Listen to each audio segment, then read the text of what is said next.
people can now see and hear us. So yeah, who is ready for a countdown? Get up. So ready. Up. Come on. Get in your fucking seat, dog. Come on. Up. There you go. I'm ready. Move. Does the dog have a chair for the show? He has a chair for all times, but he has a tendency to just get up and walk around with his clicky fucking toes when, as soon as we start recording. Yeah.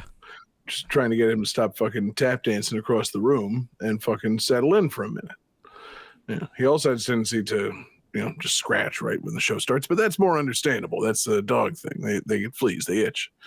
But fuck me, man, just the clicking. And I don't want to cut his nails. He's got weird toes. Like these long, I've done things. It's just they're I don't know. It can't be helped. He's a clicky dog. Are they like human toes? Yes. And they have enormous toenails on them. Yeah. No, it was a wish gone awry. A real monkey's paw. Damn that genie.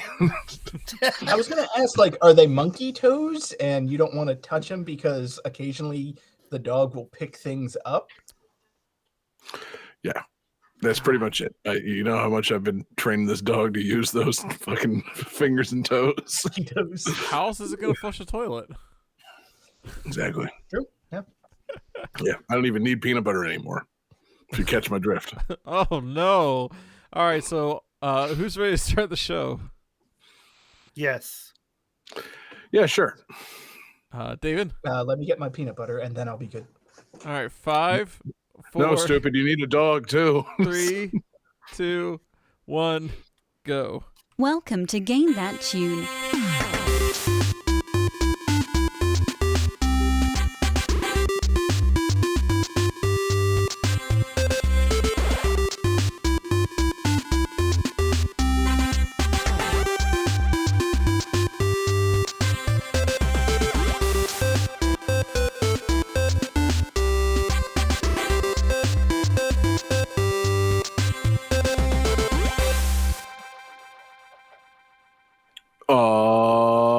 Yeah, what is going on, everybody? It's Game That Tune back in the house once again. It's your boy John Harrington here. I've got Jesse Moore with me. Say hey. Hey. We've got David Fleming. Say hey. Hey. And we've got the king of the show, the August Absurdity champion, Johnny fucking Regan. Say hey. Hey. Hey, what's going on, Johnny? Welcome back.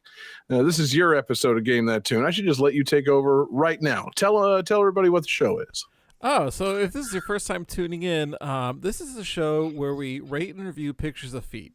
So every week, each one of us brings a picture of one person's... Johnny, no? That's your other podcast. What are you doing? Oh, shit. I'm sorry. If this is your first time tuning in to I don't even know about this podcast. What just happened? I'm thinking of Game That Heel.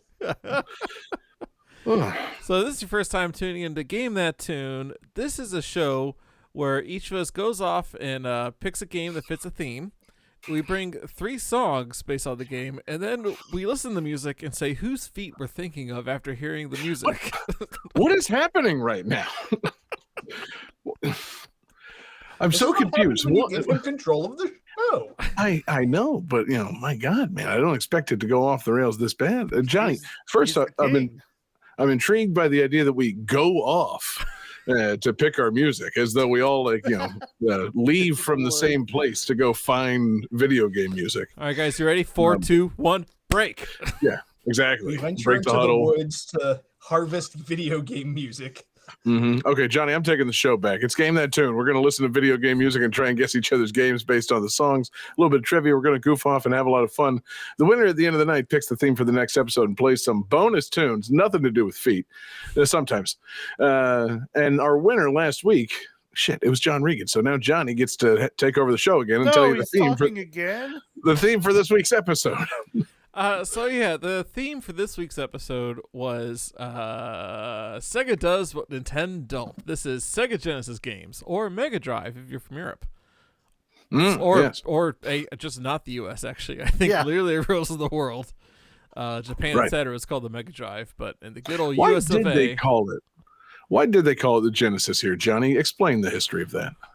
That's a very good question. I want to say that there was some kind of trademark issue or something, which is why they call it the Genesis here. But I honestly don't know off the top of my head. Yeah, it was They're just something trying to to do with coast on that copyright. Phil Collins popularity. That must have been it. Yeah. They're riding that wave, that wave of goodwill that Phil Collins had here in the States. Circa 1991.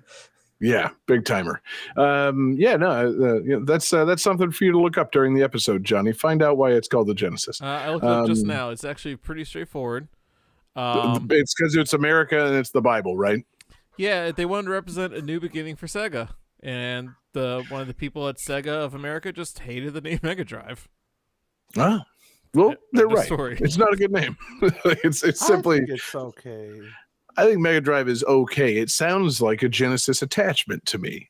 Like they should have called the Sega CD the Mega Drive, and that would have gotten people's attention. Oh God, can you imagine if they called the Mega Drive in the rest of the world, and then here they call it the Genesis, but then they release the Sega CD here and call it the Mega Drive? Oh God. Mm-hmm. But then what would they call the Sega CD everywhere else? The Mega CD, just the name they already used. Right. Or like, the Super Disc. The Super Floppy. This makes no sense. Exactly. Yeah. Super flat.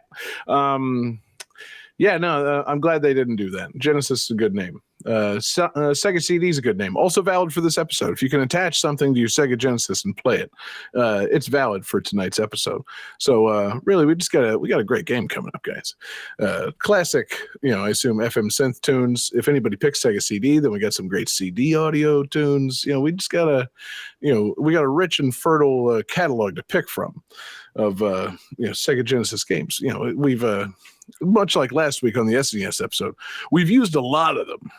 But I still feel like there's some kind of buried treasure that maybe we're not getting to on the Genesis, and I'm hoping that we find some of that tonight.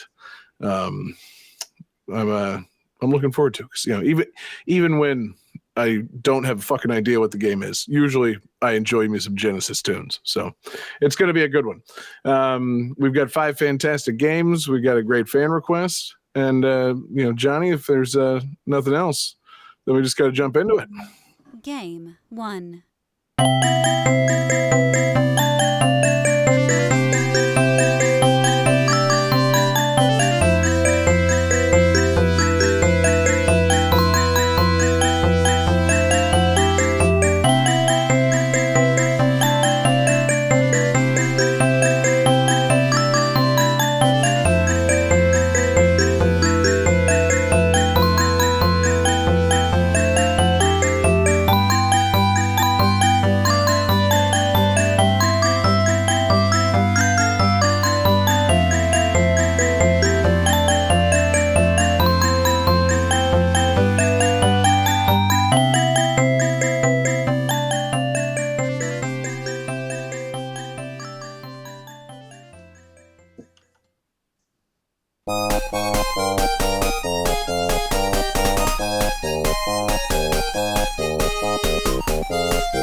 I'll give John a second here. Let's fill some dead air. Woo! So what kind of feet you guys thinking about? None. Let's see. I'm thinking about fruit by the foot. Oh yeah.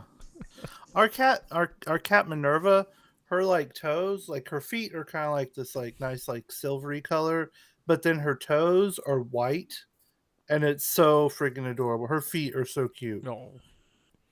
God, I love a good pair of cat feet. Like Yeah. my cat's got little white mittens. You know, it's all, Yep. his little paws are all white.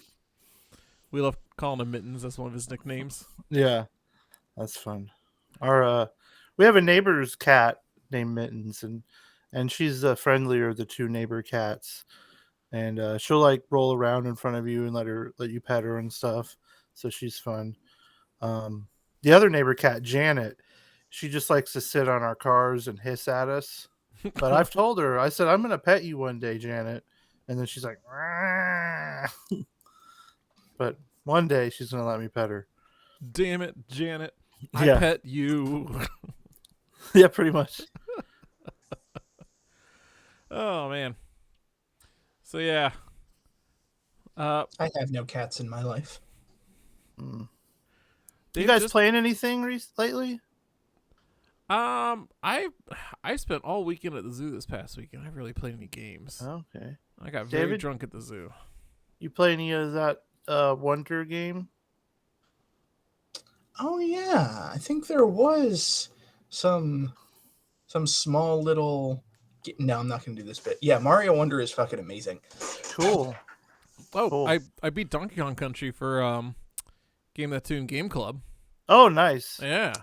Game That Tune Game Club, Johnny. What's that? Oh, it's a monthly thing we do on our Discord where we pick a game for the month, and for the month of October it's Donkey Kong Country, and then you go and you play it and you talk about it. And I managed to 101% the game actually. Good So job. that was pretty fun. I played a little bit of it.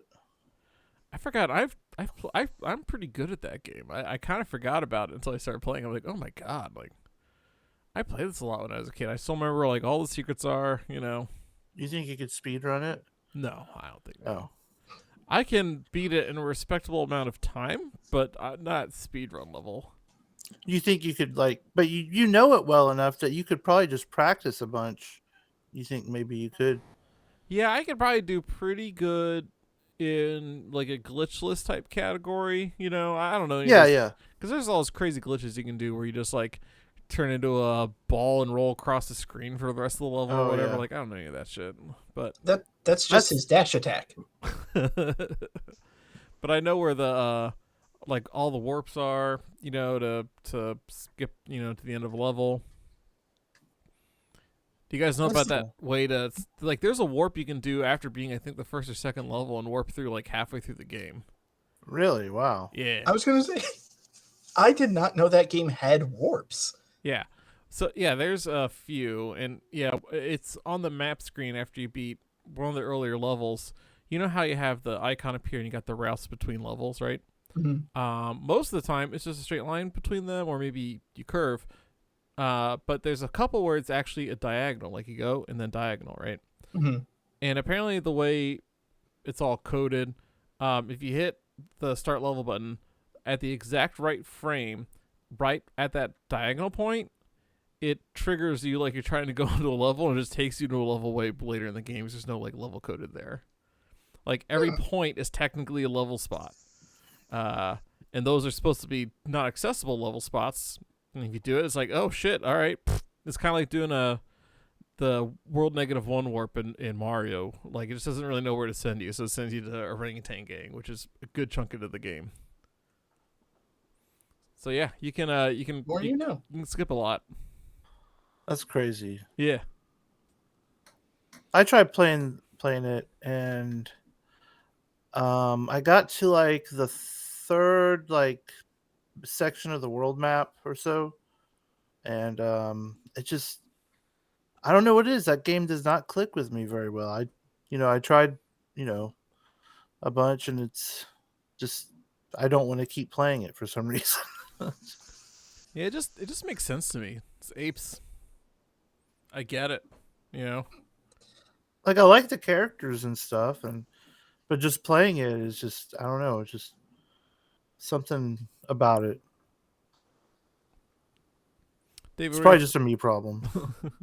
I actually back in the day, I never 102% completed Donkey Kong Country 2, but I did 103% complete Donkey Kong Country 3. which is probably the That's worst of impressive. the games, but I liked it. I know people really don't care for Kiddy Kong. I've been playing it off and on amongst other things.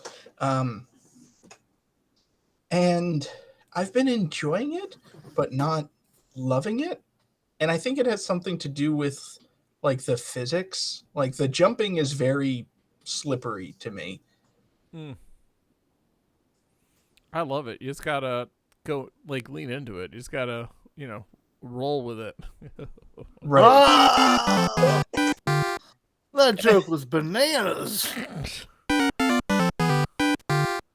Are we just monkeying around?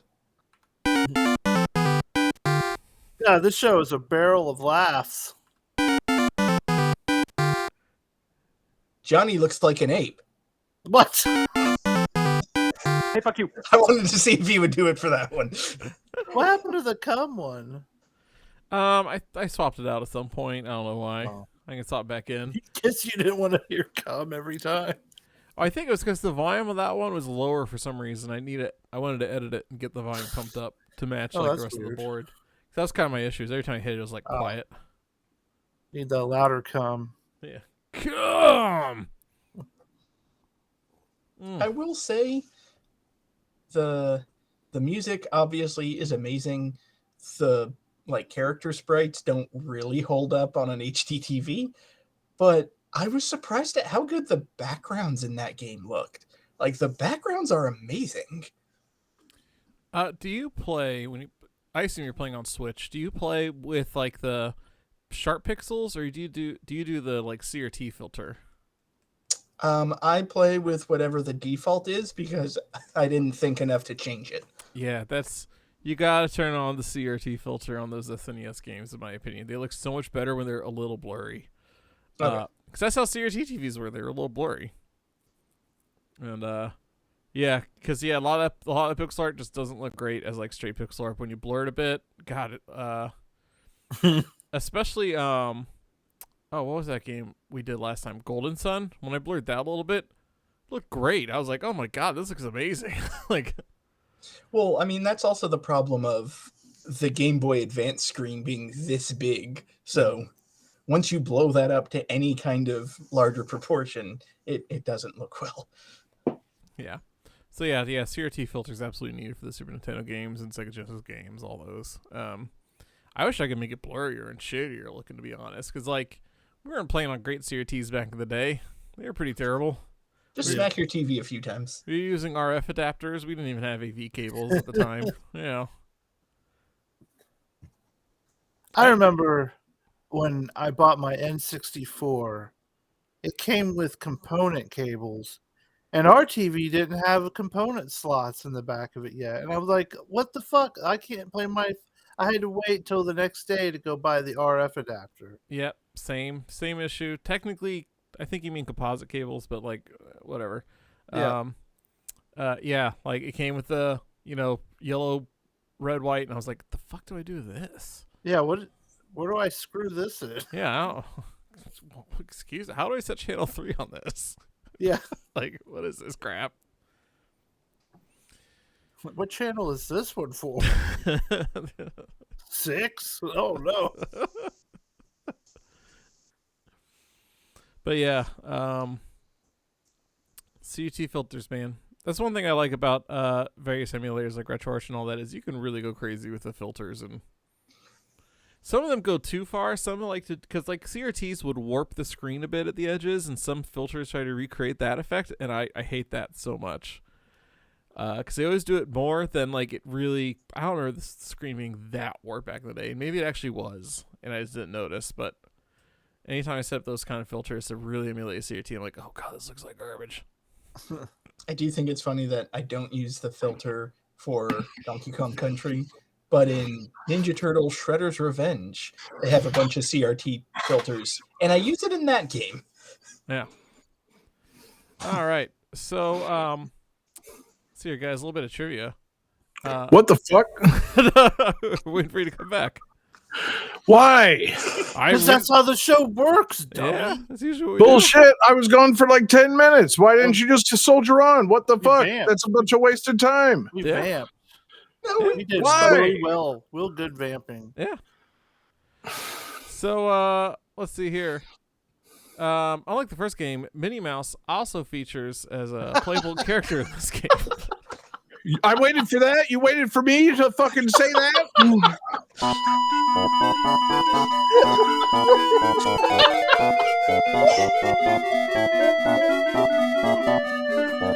my god, that was worth it. Best show ever.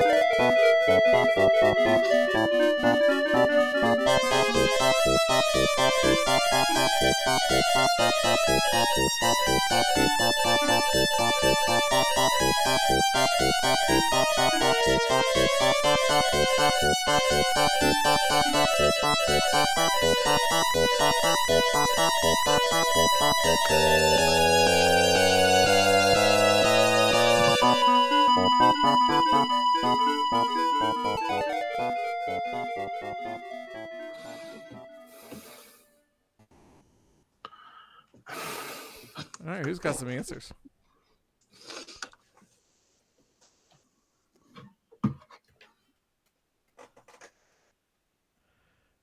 Let's see here. So Jesse says I can't dance, which is incorrect. John says Great Circus Mystery, which is probably correct. And David says Circus Mystery with Mickey and Minnie, which is also probably correct. The full name of this game is The Great Circus Mystery, starring Mickey and Minnie. This is our fan request from the evening from Kerrigan in our Discord. This is The Great Circus Mystery starring Mickey and Minnie. It's a platform game released for the Sega Genesis, also Super Nintendo. And it's a pretty cute platforming game. Power-ups come in the form of outfits that you can like unlock. Like you unlock outfits, and new outfits give you abilities. Like there's a sweeper outfit that lets you suck up enemies with a vacuum cleaner. There's a safari outfit that lets you climb walls and swing from blocks. A cowboy outfit, which gives you a horse and a pop gun. And yeah, you guys ever play this one? No. no, No, but I figured you did. and I feel bad about it because I feel like all of the classic Mickey and Donald games I should have played because they seem like things that I would have absolutely loved as a kid. Yeah, they're pretty cute games. I want to say these started coming out when like 90. The first one came out in 92. Second one came out in 94, and I think by 94 I was like 9 years old, and like I still liked Mickey, but like I was also looking at Mortal Kombat and kind of at that age where I want to be cool and play what I see the cool older kids playing, you know. And so this one kind of escaped my radar a little bit back in the day, but you know, looking back on it, I kind of kick myself now. I'm like, you could have just been playing that and having a good time. You know, like you can play all the games, John. Why would you do that to yourself? You know. And yeah, Seems cool. It And, does. oh, go ahead, Dave. No, I was going to say it does seem cool. So, being that it's circus themed, is there a like crossover with Dumbo at all? No, I believe I gotta look it up again. There are a few like crossover type characters in this game. I mean, they're all still classic Disney. It's like you have, you know, Pluto, Mickey, of course Mickey, Pluto, Donald, Goofy.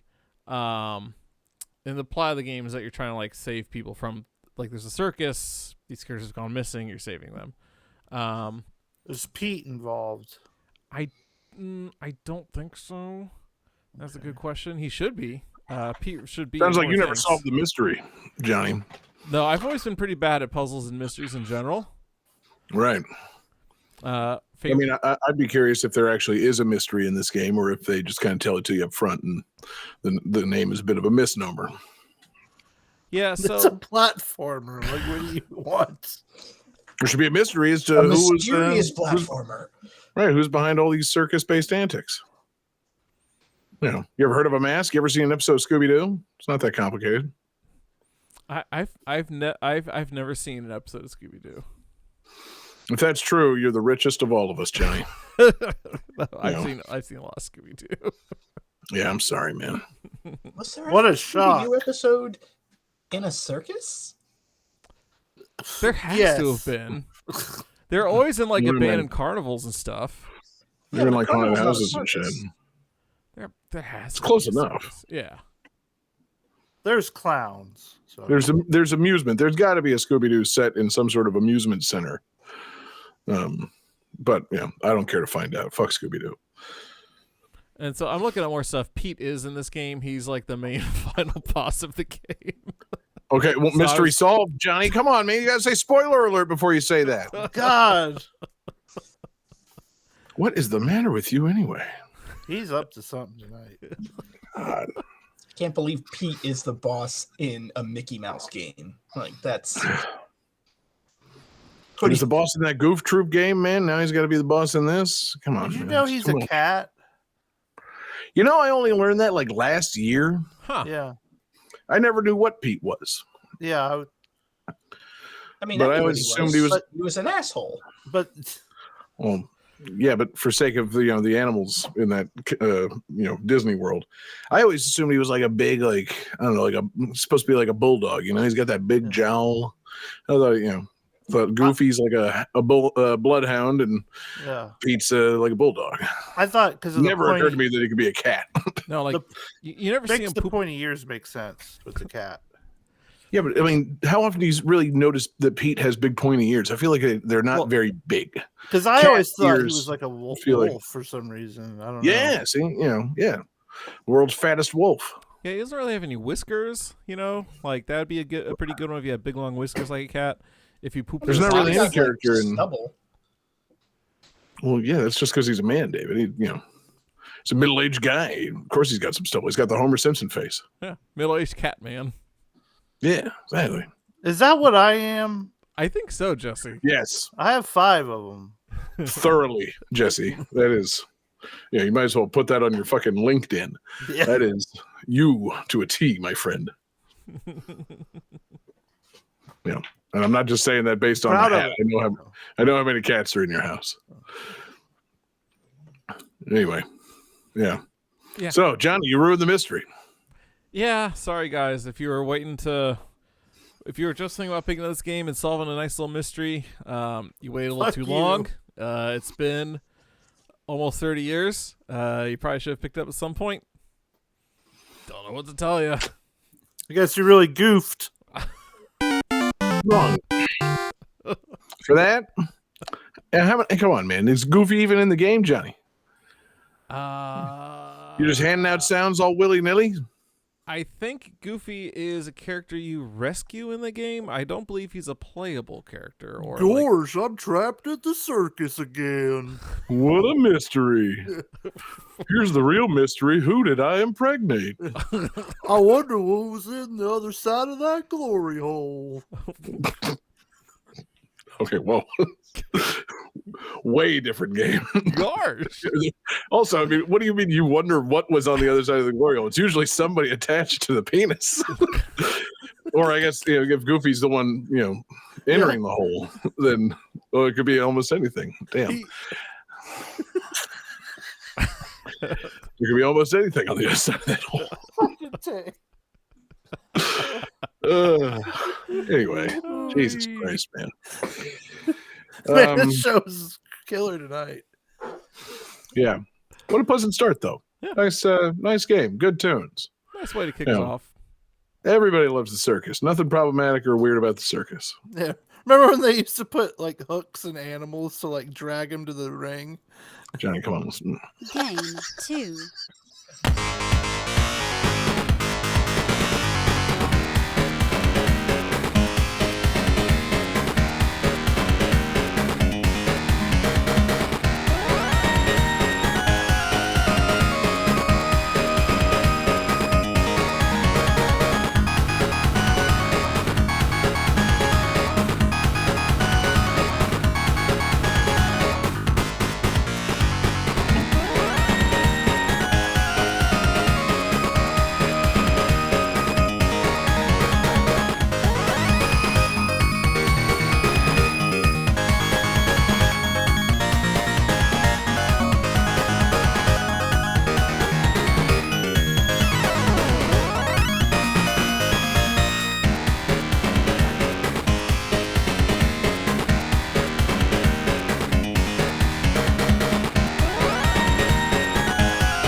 I think I'll wait a second for David here. Usually by the time we get a song through, things are fixed, but might take it a second. This is not a good night, man. Dude. Yeah. The hell. Having a rough time. So yeah, anyway, so my cat issue, it's not a major issue, but I got both my cats spayed today, and so they were hanging out with their cones on, and they've just been hiding under me and my wife's bed. But my wife was headed to bed at the start of the show, and then she comes out and to inform me that both the cats are in the room, bouncing all over the place, and their cones are off. Not generally a good idea for cats and stitches and whatnot. So had to go reattach those cones. Discovered that we don't have collars for our cats, and the genius is at the spay clinic just kind of put the cones around their neck. Didn't attach them to anything. They were just sitting there. Yeah. So the cones fell off. Jeez. The cone clips to the collar. You'd think they'd have some cheap little collar they would just give you along with the cone if you don't have a collar. I agree. I'm not sounding inhumane. I zip tied them. Oh, yeah. Not to the point that the animals are dead. Yeah, obviously. Yeah, to the they're dead. Chase. You can't have babies anymore. You're out. Oh, Jesus Christ.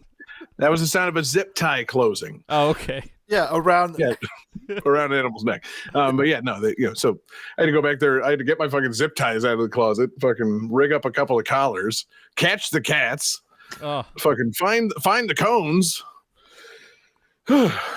Cones were under the bed in the middle of the fucking, like I was crawling under the bed looking for cones. I didn't think you guys were going to fucking postpone the goddamn show for all that. We didn't know how long you'd be gone. I was like, he'll So be back what? any second. No, handle your biz. God damn, we had a pretty good discussion about like what we were playing and stuff. It was good. How time often is flow. there a 12 minutes trivia segment in between songs 2 and 3? Once tonight. Seldom. Oh man. Well, how often do you run off to chase cats? Exactly. It's extenuating circumstances. This is new for all of us, and we adapted in the only way we knew how, and that was to talk about video games and feet. David says keep going and he'll be back ASAP. He had to literally hard reset his computer with the power button. All right. We'll keep it moving then. Anybody that wants to join in as the new David, I'll give you the website address.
All right, so for this game,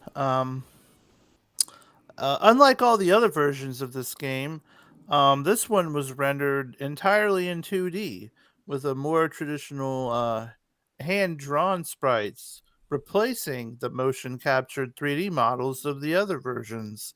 Also, it featured 2 less characters.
All right. Let's see some answers. We want to take a chance that maybe David's coming back on this.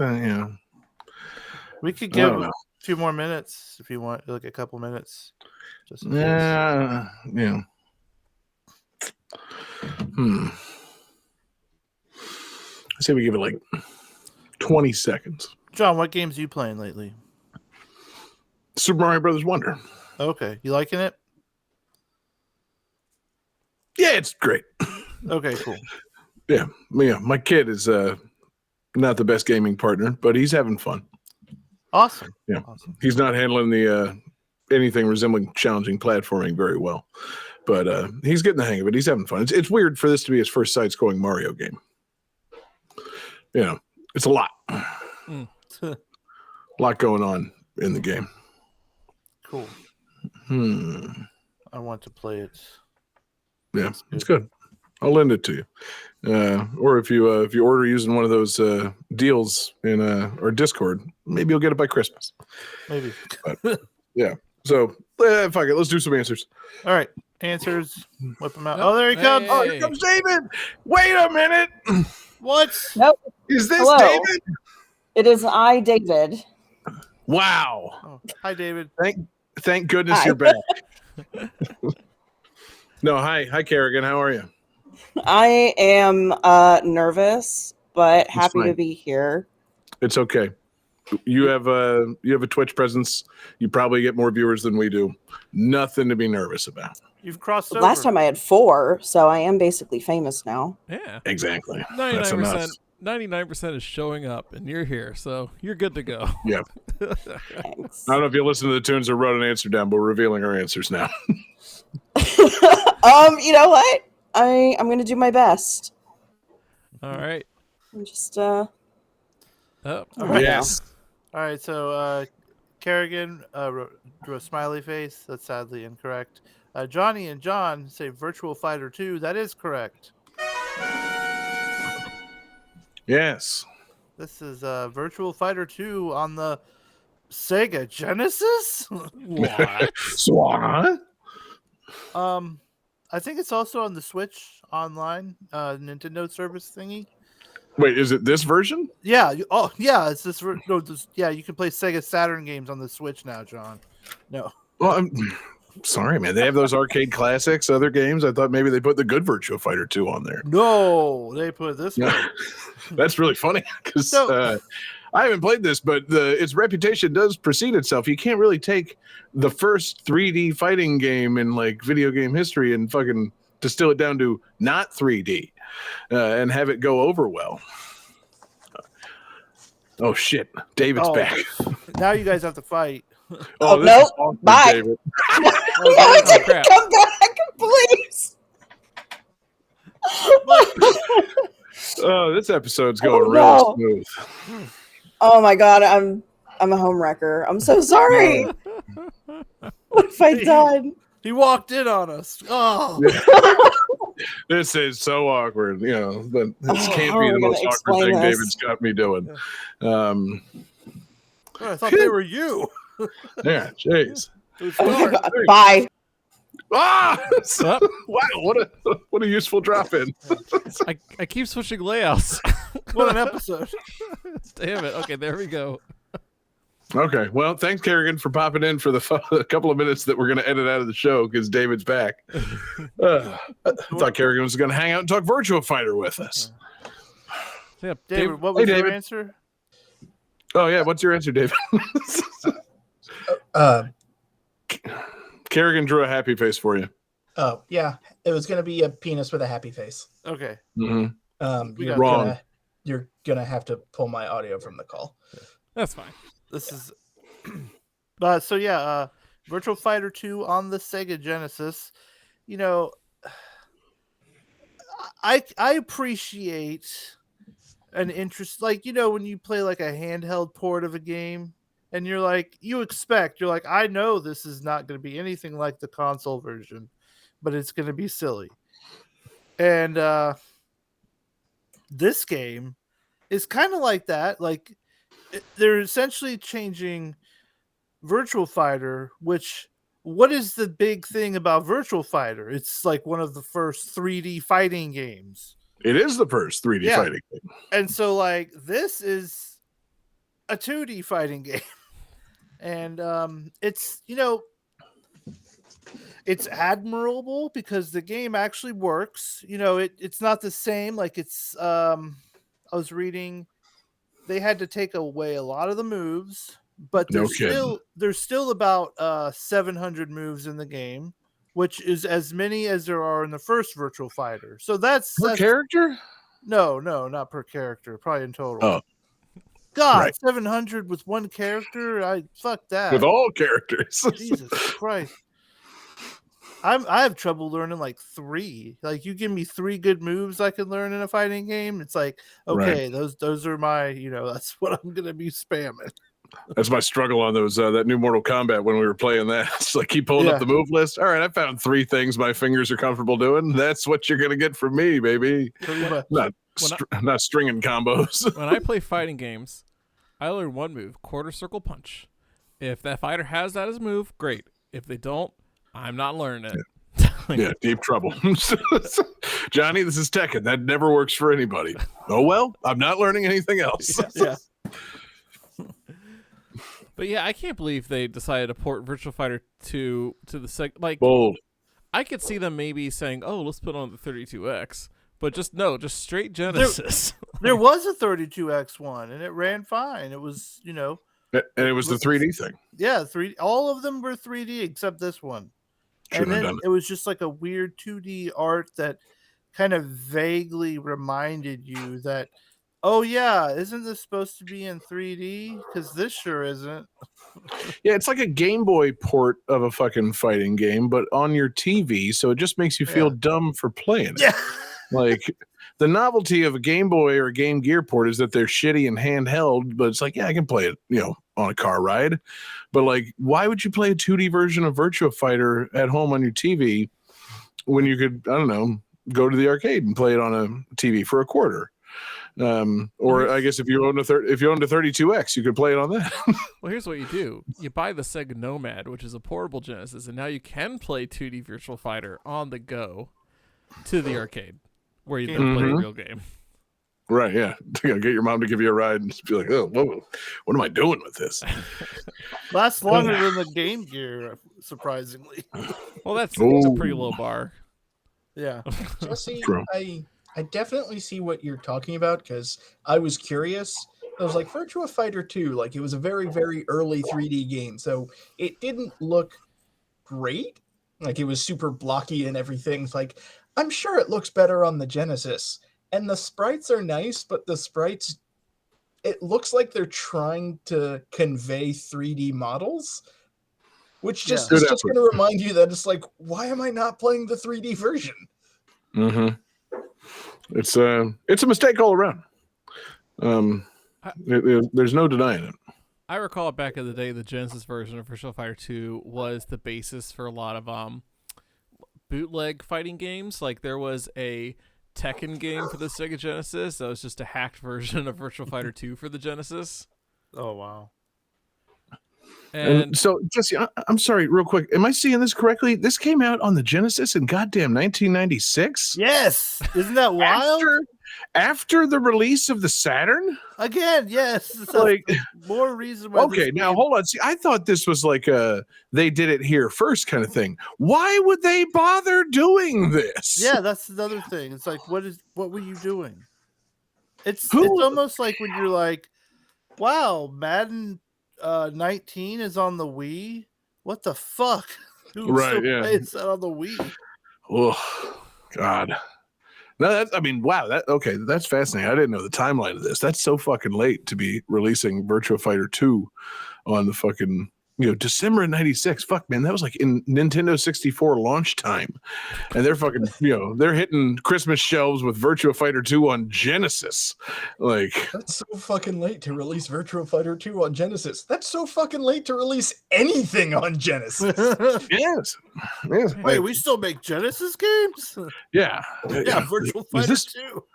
Just like only in Brazil or something? No. They say the packing label says America. Yeah. They want it over there. It says Genesis, don't it? Right. Damn, you're right. I just thought Phil Collins really liked Virtual Fighter. Yeah, God, I can't believe he ordered 30,000 of these. Phil Collins sent us back 28,000 copies. I only needed the one in it. Yeah. My favorite part of that joke is Phil Collins decided to keep 2,000 copies of Virtua Fighter 2 on Genesis. He's for his friends and family.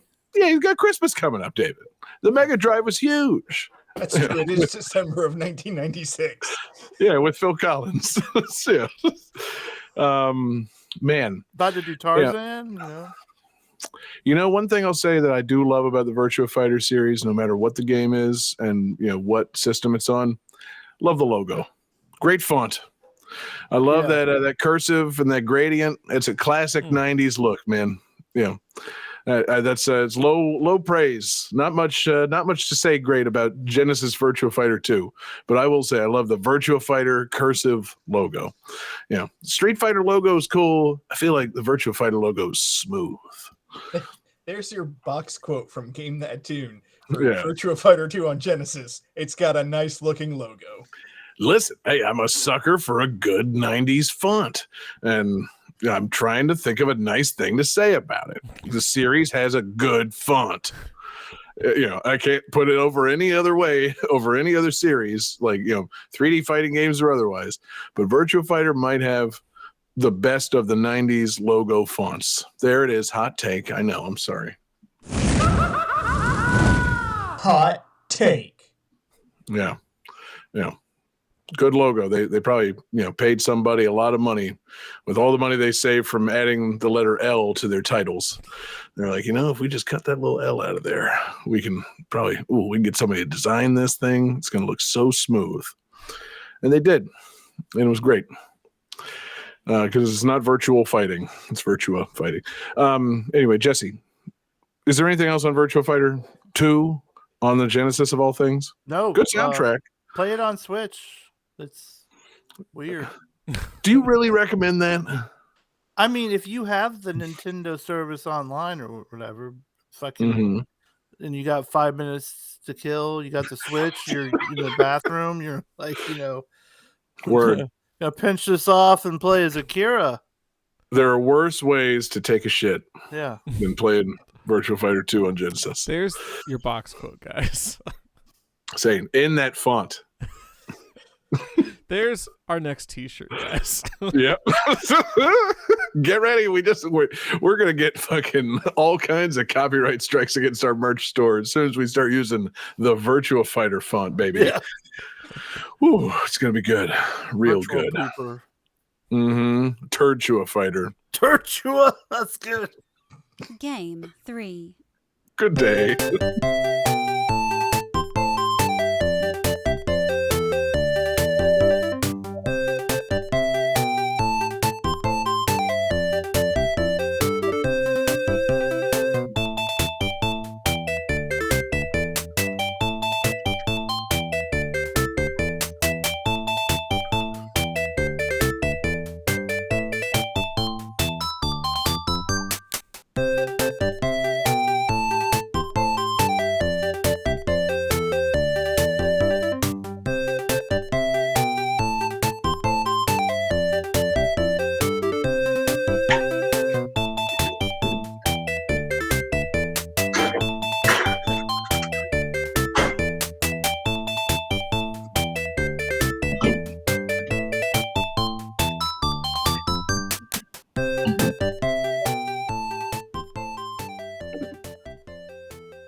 All right, guys. So this game includes 4 different eras that gameplay can take place in, each including historical events that can help or hinder your ability to, play the game as it's meant to be played. The eras, of course, are 1955 to 75, 1970 to 1990, 1985 to 2005, and the far-off future of 2000 to 2020.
All right.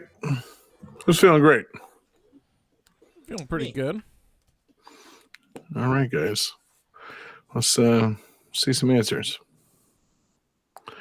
Oh man, Johnny says looks like a knuckle sandwich. Jesse says Invisible Touch, and David says Ninja Sesame Street. So close. Oh yeah.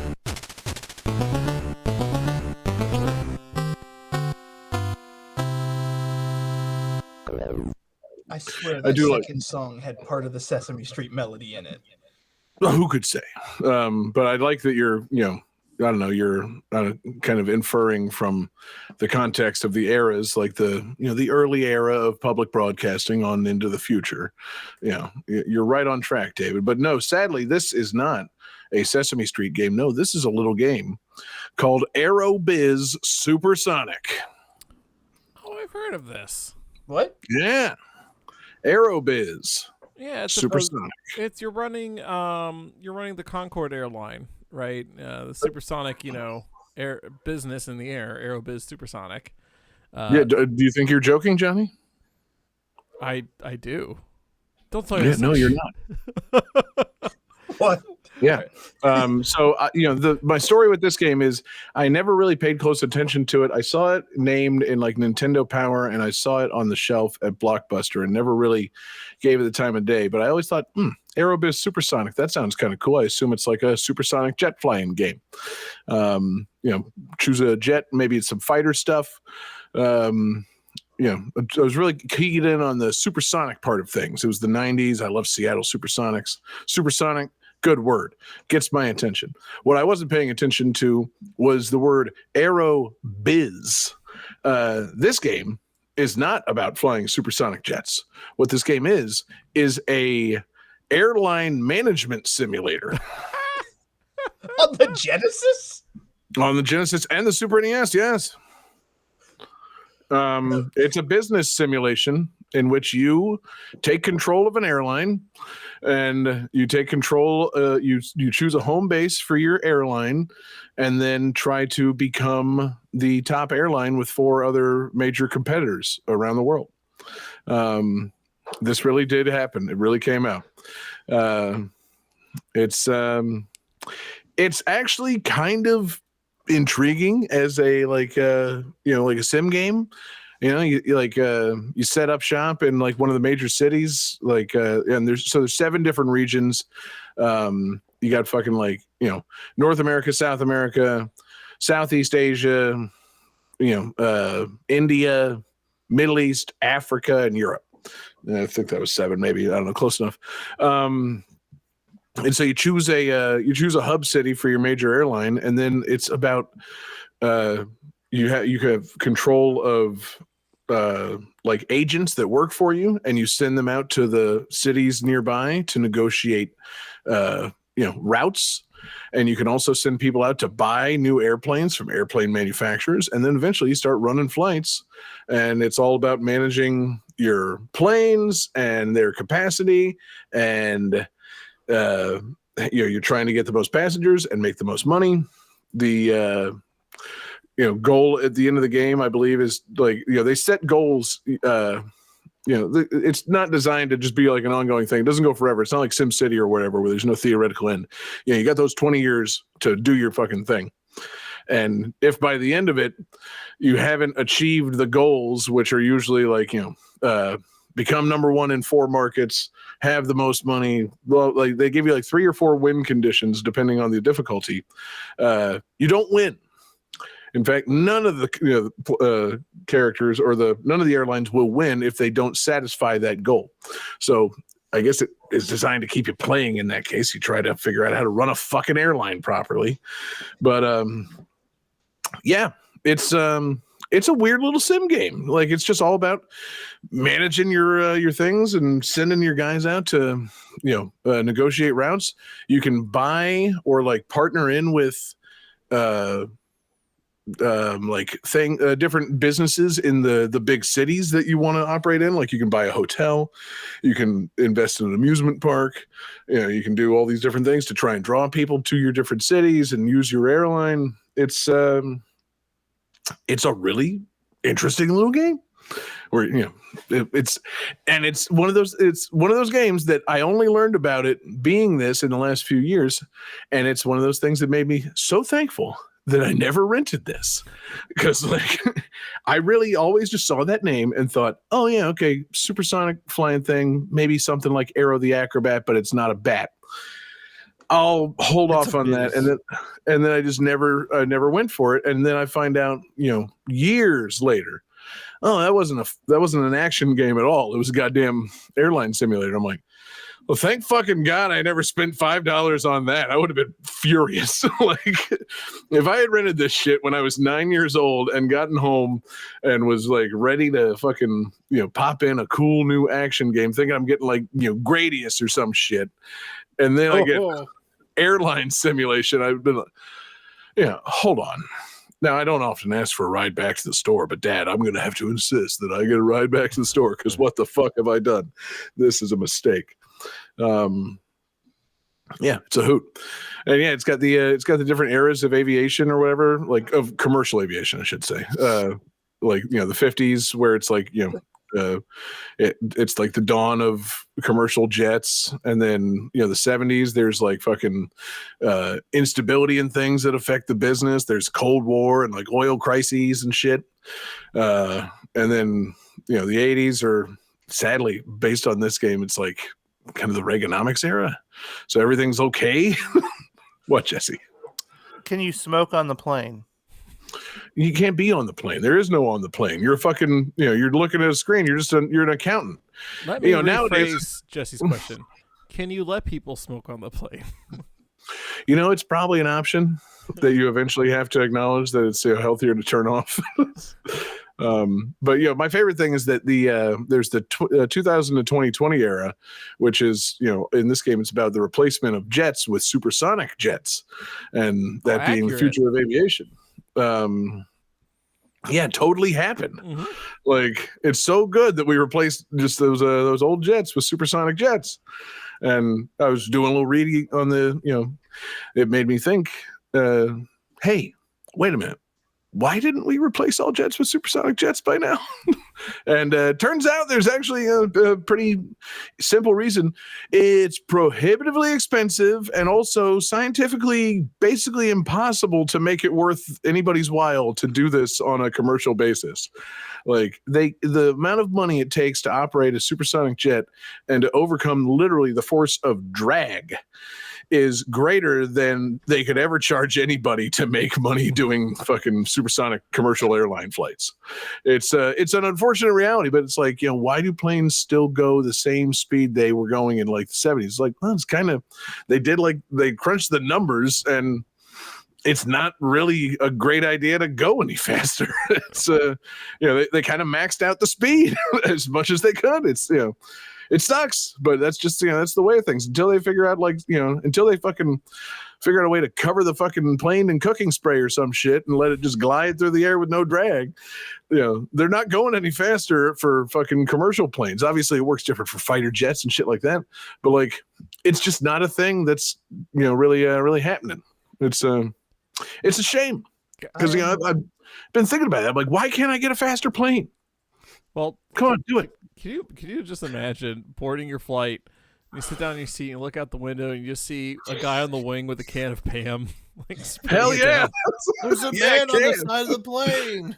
Yeah, a man, a can of Pam. That's all you need, baby.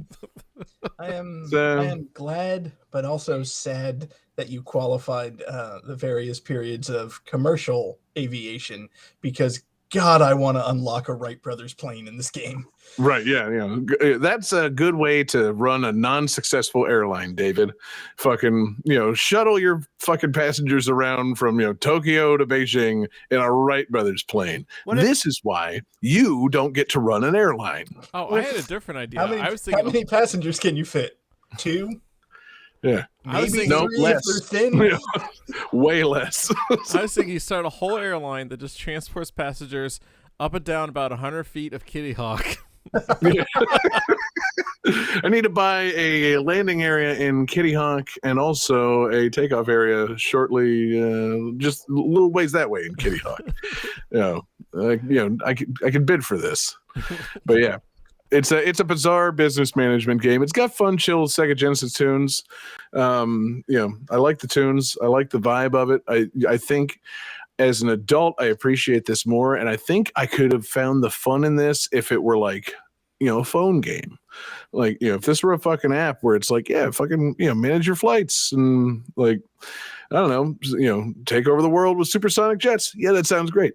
But like, man, am I happy I didn't rent this on the fucking Super Nintendo or Genesis. Like, that would have fucking pissed me off.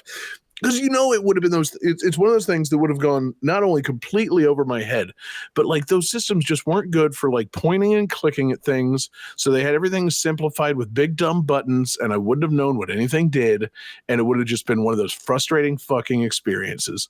And man, cute little game, interesting idea, airline simulation. Don't try to fucking trick people into doing this, but again, it's made by Koei. Fucking Koei, get on the App Store and release Aerobiz Supersonic Pocket or some shit. I would consider playing it there, but man, what a game. I love also the box art show it to illustrate that it's the future, and I guess again to not get me to notice that it's about business, not about flying planes. There's two businessmen poring over a hologram of a supersonic jet, and I'm like, damn, that's pretty rad, that hologram. Look at this NFT I got. Yeah, young man obviously not recognizing this game is not a game in which you get to fly the planes at all. Like, oh man. I need to, I should have, if I could travel back in time, I would tell myself, read the fucking box before, like, and look at the art and really consider what you think you're seeing and don't just think this is cool. Read the box beyond the title. You didn't rent it anyway, so why would you need? It sounds like you're just over-explaining to yourself, and yourself. Yeah, but I spent. Fuck you, old man. Now I am gonna rent it. I spent like 25 years thinking maybe I should have rented this. It kept me up. Oh my god. Maybe I really missed out. Did I miss out on a fantastic SNES action game? As it turned out, no. It's like if you had a baby when you were like 17 and then never claimed it and refused to take a paternity test. And then like years later, you finally submit to the test and it's not even your kid. Yeah. You lived a life full I understand this metaphor.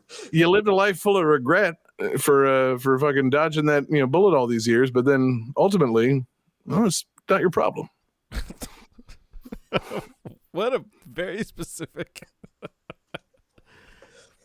Are you trying to tell us something? No, this didn't happen. Game 4. Yeah, it just turned out years later, I was not the father of Aerobiz Supersonic. That was the important thing. I can't wait to look up that episode of Maury. Game 4.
Usually when somebody's up, I just start playing the second track, but we got 2 people up, and these tracks are all very short. So I don't want to... I'll chill for a second until John gets back. When he gets back, let's just act like that song just ended, This is your game, right? Yeah. Wow, that was so good. Just ended, John. Fuck. Remember how we used to, after every song, go, yeah, nice. Yeah. And then- You know what happened when we had Mike on? He was doing that stuff, and I was like, well, if the guest is gonna do it, it's not as bad. But then, for newer viewers who maybe missed out on this whole thing, there was a podcast that reviewed our podcast and pointed that out to us and put together a clip of us just making those sounds over pouring music, and that was so good. That's some I great didn't realize critiquing we that. got. What's that? Do you still have the just that sound? No, not on me. Off the. Oh man. Nah. I mean, not to play right now, but like somewhere on your computer. Yeah. No. The ooh.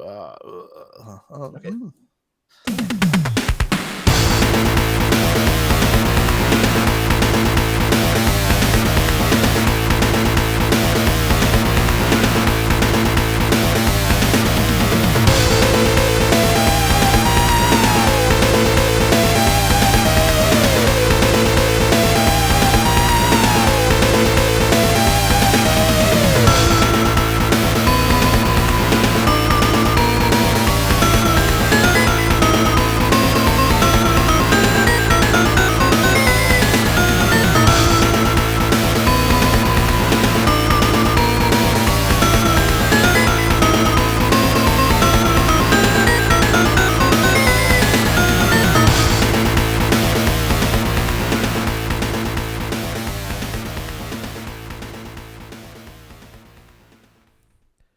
Alright guys, so in the game's data, there's a international title field that calls this game Troubleshooter Vintage, which is another name commonly used for the game, however it never was released under this title.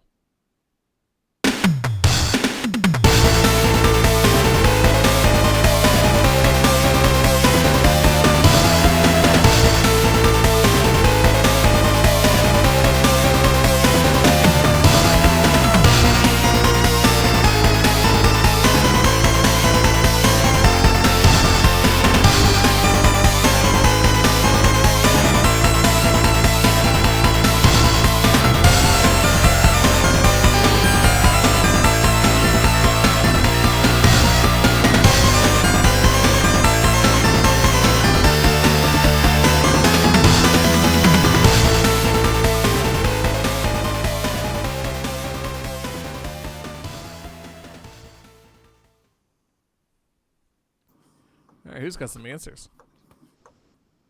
Hang on.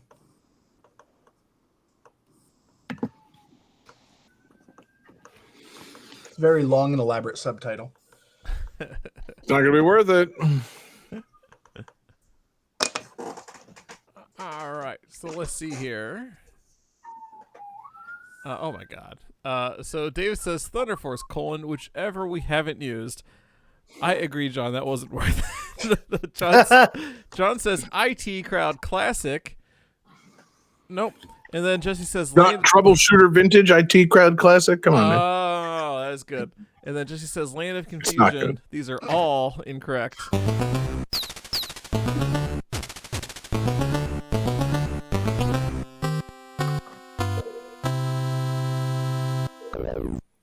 This is the sequel to Troubleshooter, which in the Troubleshooter in the rest of the world was released as Battlemania. This is Battlemania Daigenju, aka Battlemania 2, Troubleshooter 2. Released for the Sega Genesis in 1993, developed by Vic Tokai. Ooh, Vic. He does some silly stuff. Yeah, those Tokai guys, man, they make some games now. So why didn't they call it Rubble Shooter Oh, or Right. Trouble Tutor? oh. Well, I think they could Troubleshooter have is run also a into good like one. a problem with Trouble Tutor. That sounds like a very different Trouble game. Tutor's absolutely fine, man. Yeah. It's sponsored Yeah. by Heinz. I live that life. I mean, Yeah, I'm just saying, Trouble like, Tutor. maybe somebody will get confused because based on the music, I'm assuming this is some kind of action game, and Trouble Tutor, like, maybe they think it's a game about Henry VIII and the Tudor dynasty. Oh, you're saying you're spelling Oh. Tudor weird.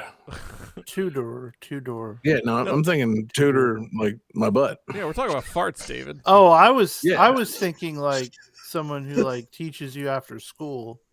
Oh, that's also true. Two-ton trouble tutor is what they would We're say. talking about episode title right there. Now I want a game that's Trouble Tutor, Tutor, and you're like a badass punk rebel secretly teaching kids like arithmetic. Or you're a bad tutor, like you're just not good at tutoring, like you're a troubled tutor. You realize you shouldn't have accepted this family's money, and you're really shortchanging their poor boy. So what's 5 times 9? 7,400. I don't know, man. I just know how to rock. Wow. Oh yeah, that's a Speaking of a good rock, movie. this soundtrack, oh my god. yeah, that's real good. Yes, that's how we get on track, Johnny.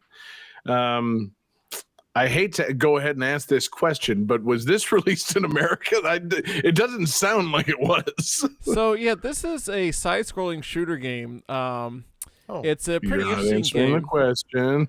You can shoot, and you have multiple control schemes you can use. One of which is 8-direction shooting, which is pretty neat. Johnny, Do they have an American control? just for the record, Johnny, you're king of the show. You can do whatever you want, buddy. Oh yeah, okay. So yeah, no, fuck you guys. This game was not released in the U.S. Yeah, no, of course not.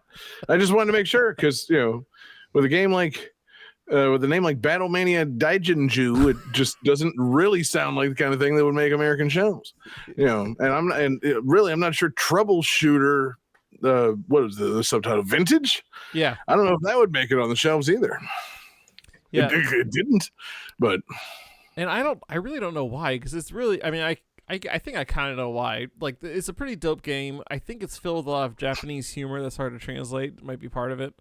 But even if you take that out, it's still a great game. So great. it's basically a shmup. But some levels, like not all levels scroll the same way. Some go left, right. Some go up, down. And the first level, I was loving it because the first level is like you're scaling up a building. You're on the outside of a building. And there's a neat effect they do where you see your reflection in the glass on the building until you get about halfway up and your reflection busts out of the glass, and now that's a mini boss. And I was like, oh my god. That's pretty funny. Whoa. Wow. That is dope. That's some trippy shit, man. And then, so in the previous game, I can't remember if you could play as one or if you had to choose between characters or if there's a 2-player mode, but there's like 2 characters. In this game, you get them both. But in the first level, the second character hasn't like activated yet. And at the end of the first level, you fight the main boss for a bit until the other player, Maria, comes flying out of the building in like a red Corvette and just lands on top of the boss and ends the boss fight. Awesome. For you. Like this is dope. Why was this not super released? rad. Yeah, Yeah, this sounds very American. it's so Uh, good. I'm Too really into bold. that. So I mean, like, are there more instances of like weird trippy shit happening, like where your reflection attacks you and shit? Because that, I mean, I'm down with that. Like, make the game make no sense. I'm cool with that. That sounds like, I don't know, that seems like kind of shit where like somebody was playing with the like trying to make that reflection work and be like, I don't know, man, it's not really a reflection. We have another sprite on the screen, and then like, oh wait. We have another sprite on the screen. We should just make it a boss. Like, this, that's just crazy enough to work. Battle Maniac. Let's work that in. There There is should be all kinds of trippy shit going on. there is some pretty crazy shit. So like in one level, instead of using your jetpacks and flying like you do in the rest of the game, you're on the road in a car. And Dope. you're fighting you're driving alongside this crazy truck that has like rats running inside the wheels, and like things popping out of the truck, and the truck is a face, and you attack the face. It's all kinds of just crazy weirdness. Good. And yeah, there's another stage where you have giant feet coming from the ceiling and trying to stomp people. There you go, Johnny. There you go. There it We is. found it. Mm-hmm. Giant feet coming. Yep. Only a matter of time. Now, Johnny, also, I'm looking at this, some image search, some box art. Are you also playing as like kind of good looking anime chicks with body armor on? Yes. Yeah. So yeah, you're playing. Wow. You're controlling the blonde girl, Mania, and then you're kind of also controlling Maria, but your only hitbox is on Mania, the blonde person. The other Gotcha. person's like a backup kind of thing. Their names are Mania and Maria. Mania and Maria. Awesome. And you can have there's a few different control schemes you can use. So you actually have to change directions. Like, you're not just on the left side of the screen shooting right the whole time. Sometimes you have to face left and shoot things on the left. That's fucking crazy, Johnny. Wow. What a change. And yeah, you can have control schemes where like either only Mania turns around when you hit the turnaround button, or maybe they both turn around when you hit the turnaround button, or you can do the 8 direction thing where you pick a direction and then start firing. Word. Yeah. Huh. And it's pretty crazy. You also have, but before each level, you get to choose a power booster, which is like a item that will charge up as you defeat enemies, and then you can unleash its charge. And they're like, basically, you can have a like vertical screen, clearing thing. You can have a horizontal screen clearing thing, like a big attack that goes all the way top bottom, attack that goes all the way left right. Or there's the Benton bomb, which is a weird, crazy bomb thing with like some kind of spirit going around you. And another weird thing that I'm like, I don't know what this. I feel like this must mean something in Japan that I just It don't probably understand. means something to somebody, but yeah, no, there might really be a cultural separation occurring here. Yeah. But I feel like there's enough that we could have gotten this. I feel like there's a lot here. Like, it's weird for sure, but like, I don't know, man. It's not that weird. Like, how can you not market like women in body armor shooting weird shit to America? Like, I don't really get it. How'd they not bring that over here? Yeah. Like, I almost don't even need it explained. Like, leave it in Japanese for all I care. Bring it over. Looks fun. Like, I'm looking at the box art, and you have 2 women sitting on a car. They got giant guns. Like, sold. Right. Like, I didn't know Troubleshooter was even a thing. So, if they brought this over, and I mean, obviously, I would compare it to something like Katamari Damacy. Like, they translated Katamari Damacy for America, but like, they didn't really do anything to make it less, fucking weird. Like, that's kind of the whole point. So they should have done that. They should have just brought this over, called it Troubleshooter 2, or not even made reference to the original Troubleshooter, called it, Battlemania Daijinju, and fucking, I don't know, sold the 5,000 copies they were going to sell. Like, I feel like there's a time, somebody out there treasures this game.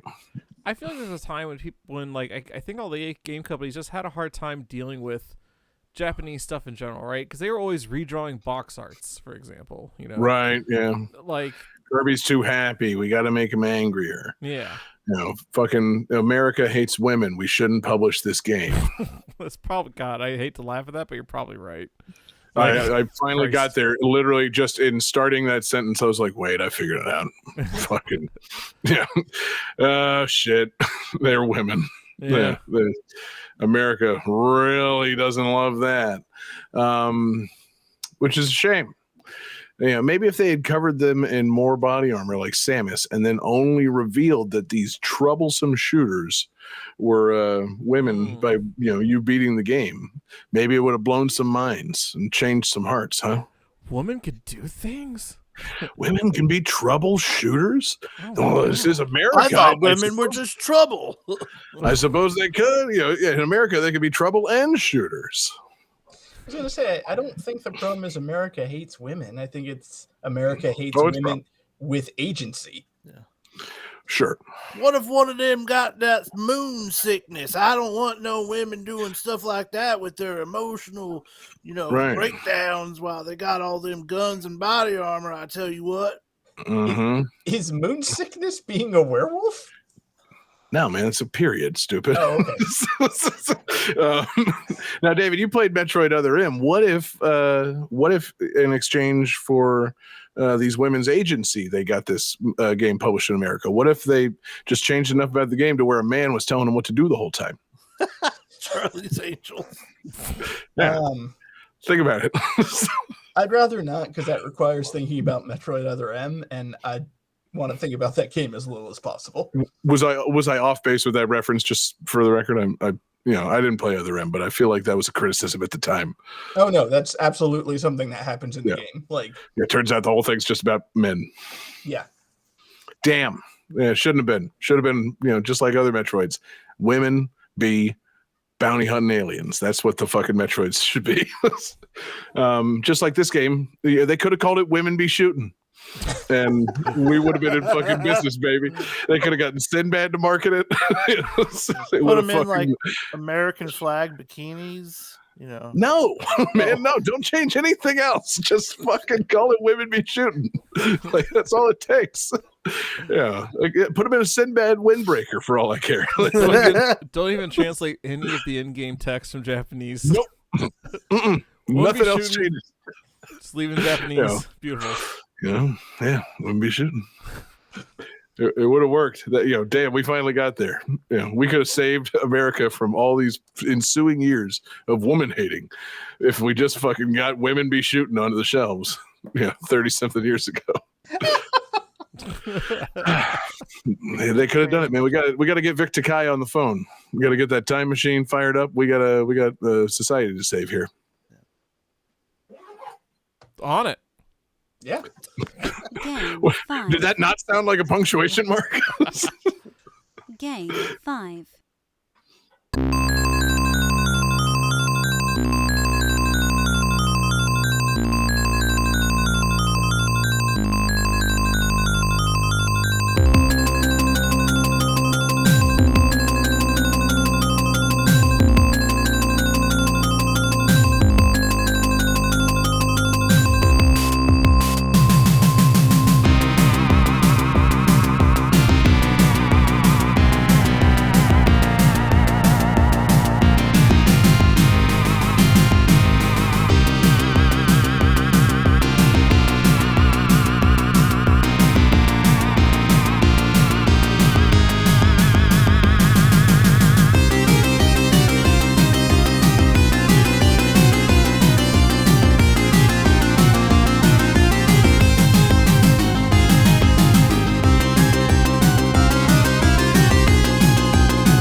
So the main character of this game appears as a cameo in the introduction to the Nintendo Switch version of the Sega Ages collection.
gentlemen. Who's got their answers?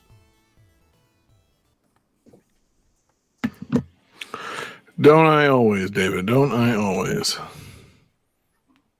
I know, I was checking with the other guys too. All right, so Jesse says that's all. Sadly incorrect. John and Johnny both have the correct answer. This is Elemental Master. Jesse, you fool. We haven't used this before? We have not. Wow. I've played this game before. Oh wait, have we used You it? sure have, Jesse. Yeah, I thought I might have, because I was like, I know this game. Johnny, go ahead and tickle that game over key for me. Tickle, tickle, tickle, tickle. Game over!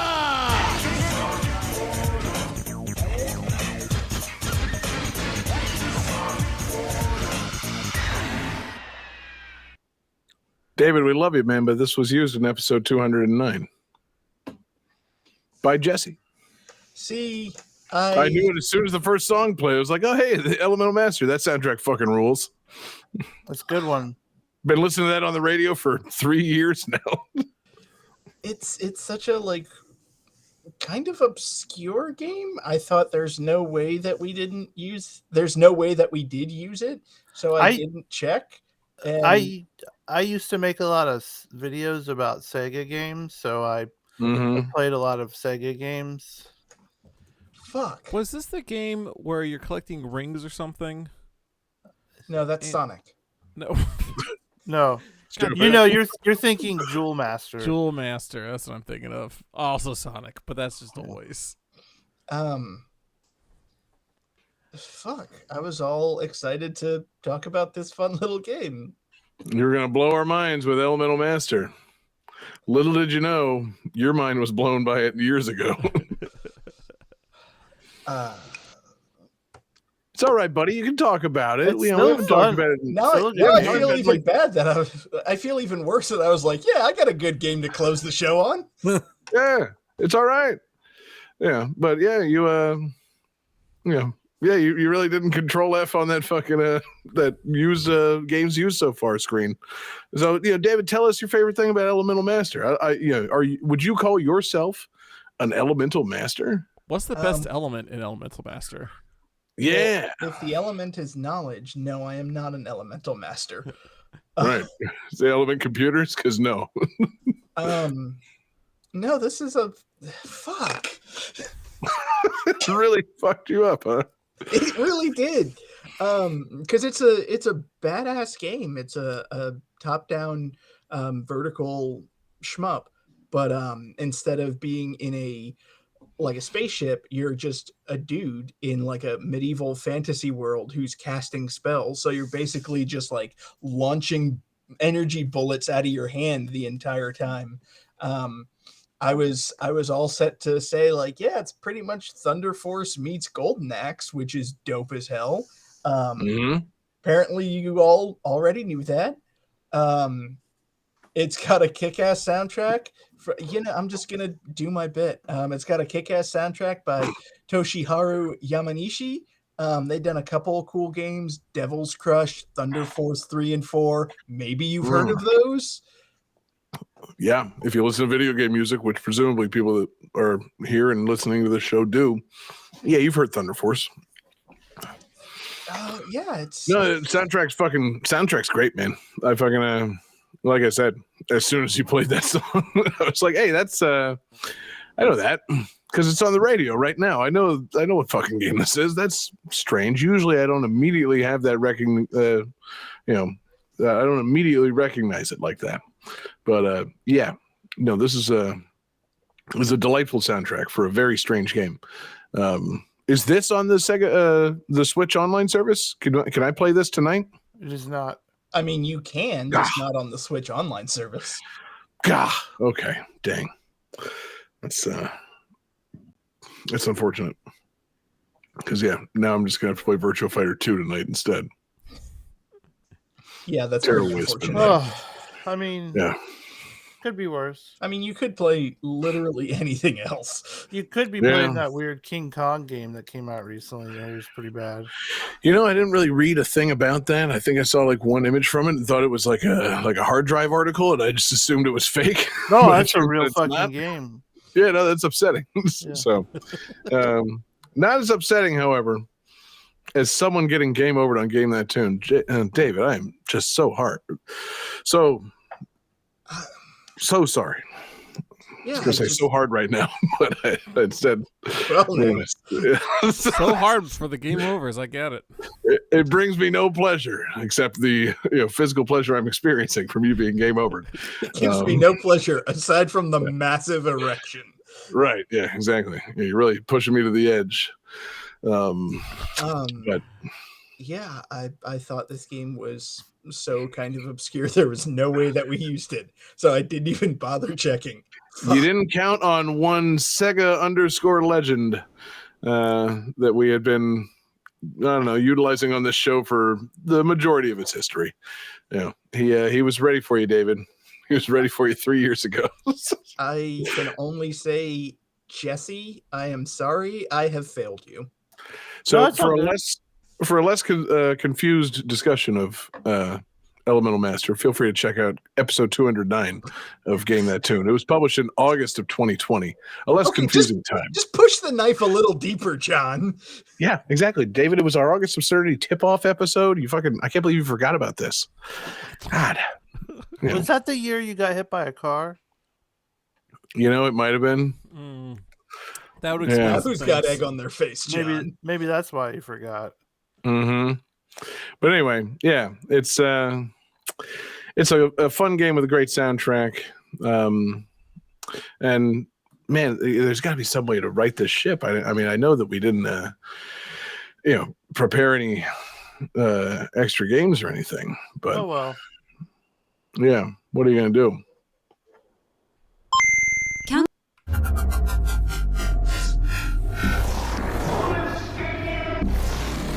Yeah, John, you could just play it less confusing.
All right, guys. So the storyline in this game is presented differently whether you're playing in the NTC or PAL regions. In the NTC version, you have an option menu where you can choose to have the story presented in cinematics between levels, or in a short, like, bulleted list of what happens in the cinematics. Whereas in the PAL version, you only get the bullet list version, but you can change the language that it shows.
A little peek behind the curtain. This is a very late edition of the show, and I need to find better rips of these. I think these might be from somebody playing the game. I think we might be hearing sound effects. Oh, don't you love to see it? Or hear it in this case. Yeah, when it's not on Project 2612, I'm like, oh no, what do I do? Oh, we've made a mistake. All right, let's see some answers. So Jesse says ABACAB, incorrect. That's Mortal Kombat Blood Code, not the name of the game. Jesse says, David says, game over, which is not correct. And then John says, shut up and jam. That is also not correct.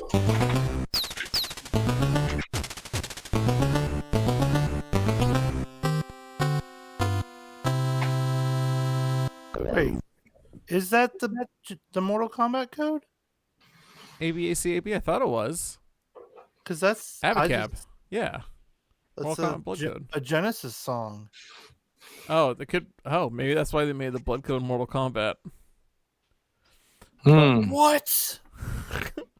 But this is Phantom 2040 for the Sega Genesis. This was actually requested by Mork in our Discord, and I wanted to see about getting a second request in on the show tonight.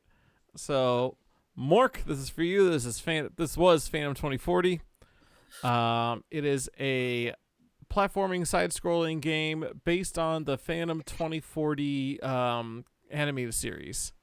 Oh, is Billy Zane in this? No, which is just man. Jesse, Well, it predated that movie by several years, didn't it? I believe so. They have time travel. Yeah. Takes place in the future. So it could have predicted Sure, that it's Billy 2040, Zane yeah. would have been the Phantom. Yeah, they had supersonic jets and knowledge of Billy Zane as the Phantom. It adds up. Yeah, by 2040 they'll have figured it all out. Yes, finally. See, it's a pretty good looking game.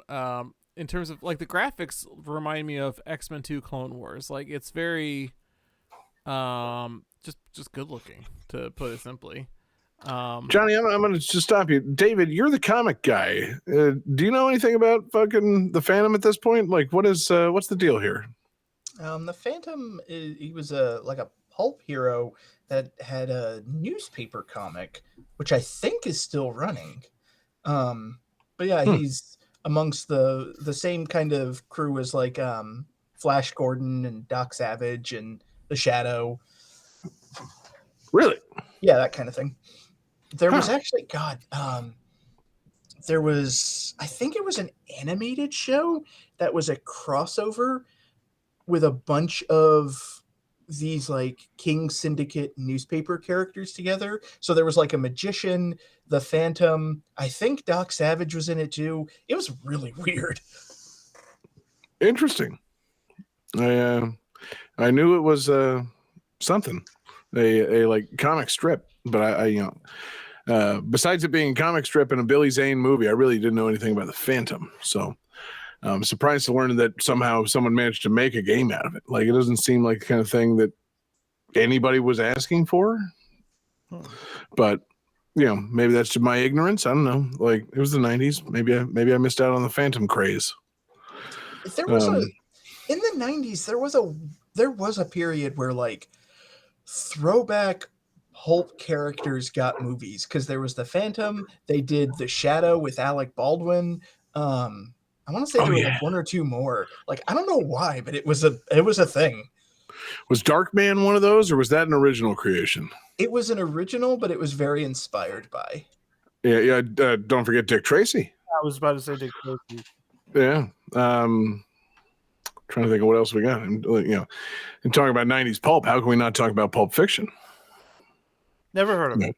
Not exactly the same thing, but it's kind of the same thing. I mean, I'm looking at this box art right now. It looks like the Phantom. It looks like the Phantom is probably shooting adrenaline straight into the heart of this poor overdosing robot.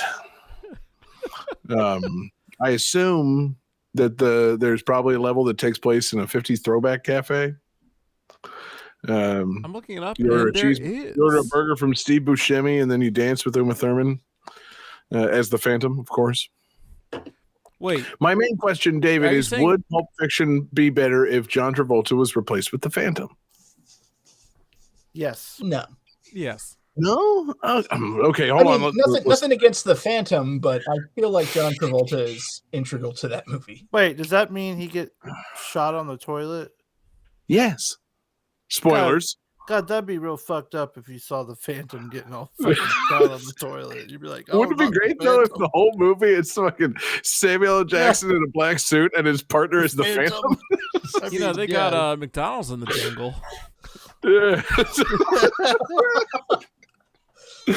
Oh God. Someone needs to make it. The Phantom. I mean, it was kind of John Travolta's comeback vehicle for a second there. So maybe we can replace a less essential character with the Phantom.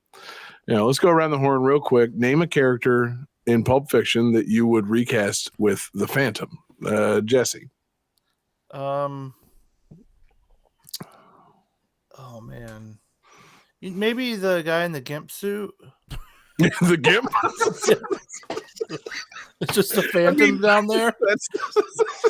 And then it's less confusing. Phantom's asleep. Well, wake him up. I guess it makes sense because the Phantom kind of wears a skin tight bodysuit. Yeah. So, it's a purple GIMP. Just Why make not? it purple. Johnny, a Pulp Fiction character that you want to replace with the Phantom? Eli Roth's girlfriend. What was her name? He calls her Honey Bunny all the time. The ones that rob the diner. Okay, it's Tim Roth, not Eli Roth. Sorry, Tim Roth. Oh my god. Yeah. It'd be different. Okay. The opening scene, it's Tim Roth in a Hawaiian shirt talking to his wife, the Phantom. Yes. I love you, the Phantom. I love you too, honey bunny. Everybody be cool. This is a robbery. Actually, yeah, that's pretty good. David, let's do a Pulp Fiction recast. What do you got? I would have to say, God. whoever Steve Buscemi played, because I know he's in it. Yeah, he's the waiter at the He's the 59er. waiter, yeah. So the Whoever Phantom's played in- Steve Buscemi with the Phantom. So the Phantom's in it for like 2 lines. Yeah, exactly. You want that burger bloody as hell or burnt to a crisp? It's kind of weird that you're the Phantom, isn't it? No, anyway. Well, because it was like a themed diner, right? So it makes sense to have the fucking Phantom be a waiter. I suppose so. You know, I don't know. I think Buddy Holly was probably more of a logical, inclusion than the Phantom. My choice would, of course, be Christopher Walken's character, the general that comes back from the war to tell Bruce Willis as a young boy that his father kept a watch stuck up his ass.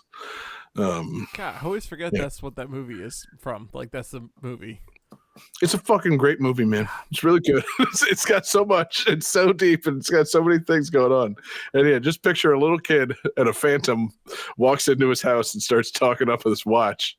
Yeah, it's God, quality shit. GTT commentary.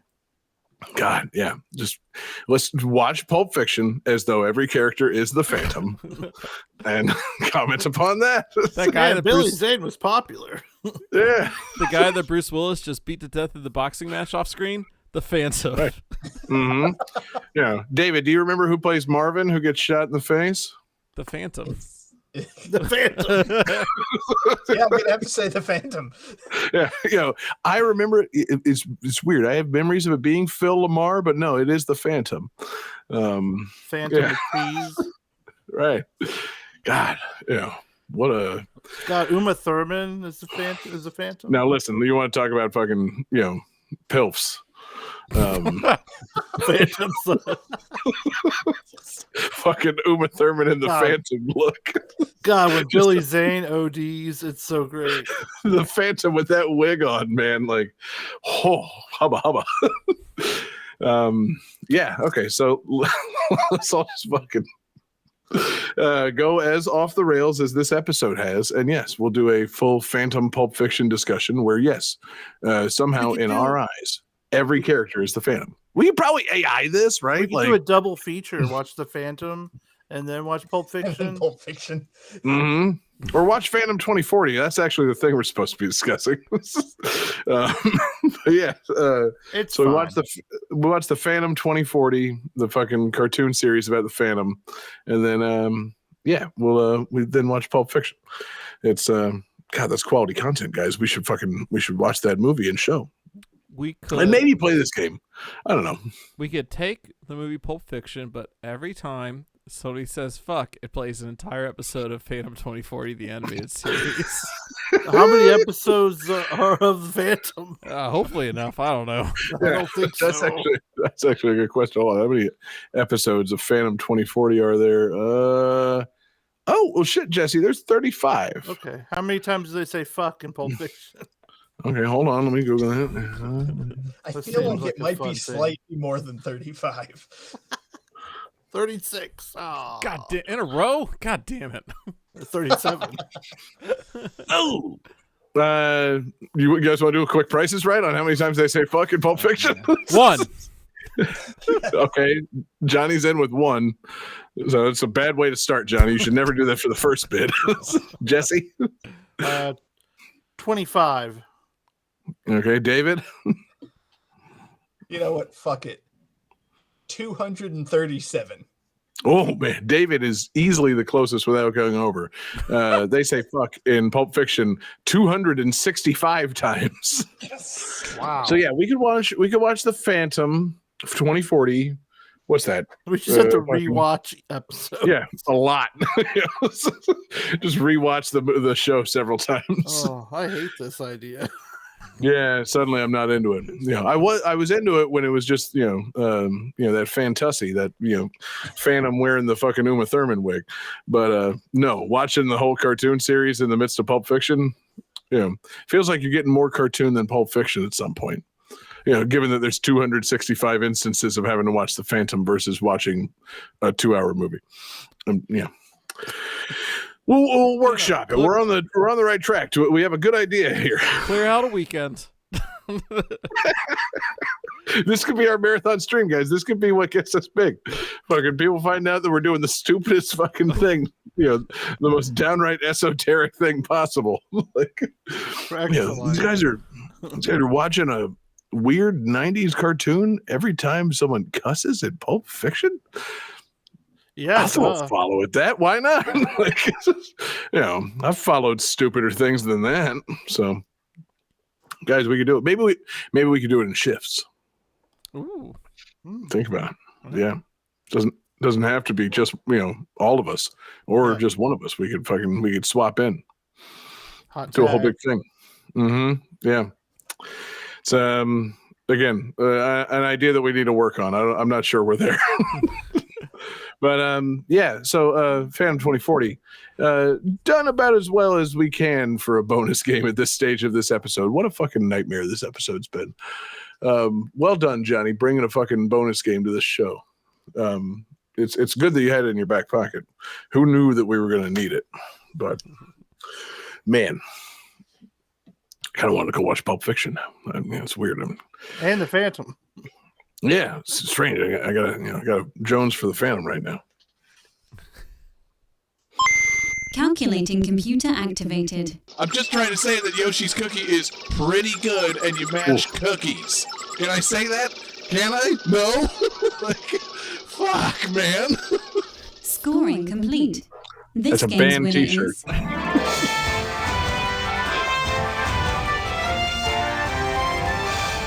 John Harrington.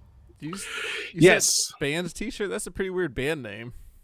It's a terrible band name. It's also long. a shirt. Yeah, I'm not sure why we made that one, but yeah, if you wanted the Yoshi's Cookie, calculated computer sound on a T-shirt, you can no longer buy it. That's been deleted from our merch store due to copyright violation of all things.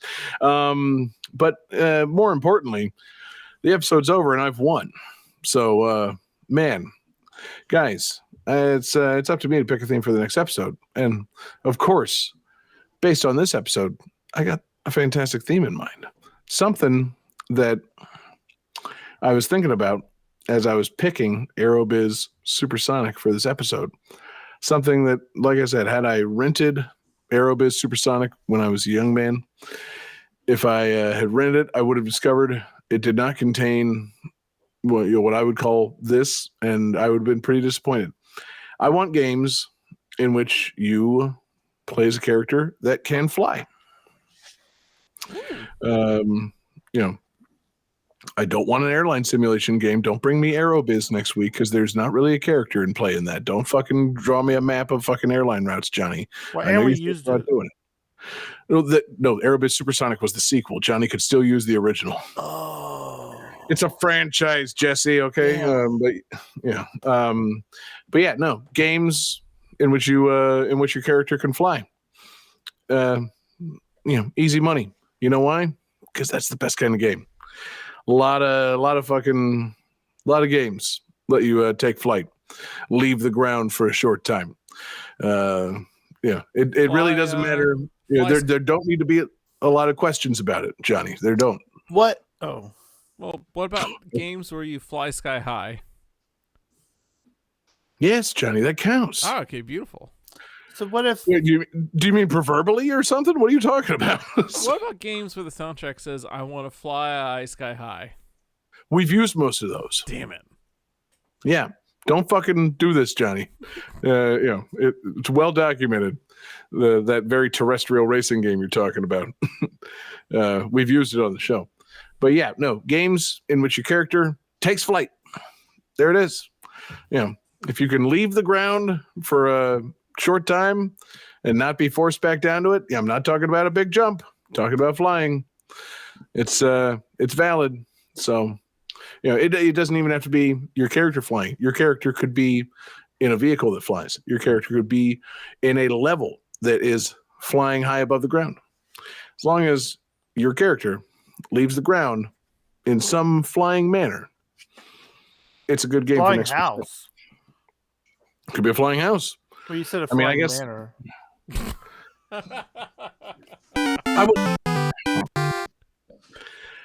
Wouldn't call Carl's house in up a manor, but yeah.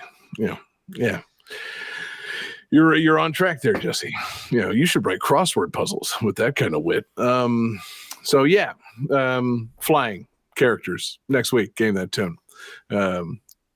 It's gonna be a good one. We're gonna fly sky high, not with Daytona tunes. Sorry, Johnny. But yeah, it's gonna be a good one. So as for this week, it's over. Mercifully, it's time to say goodnight. Good night, everybody. Good night, everybody watching on twitch.tv/GameThatTune, where we are live every Wednesday night at 9 p.m. Good night, everybody listening in podcast form, where our podcasts come out Tuesday mornings at GameThatTune.com or anywhere that you get your podcasts. Good night, everybody checking out Patreon. Patreon.com/GameThatTune. It's the home for fantastic exclusives, Game That Tune gems, mixtapes, covered up, movie commentaries, Game That Tune, VIP, radio, all kinds of fantastic things that you can get at patreon.com/GameThatTune. And you support us, you support the show, you support the 24/7 video game music live stream at radio.gamethattune.com. That's gttradio.com for those who want to get around their work blockers.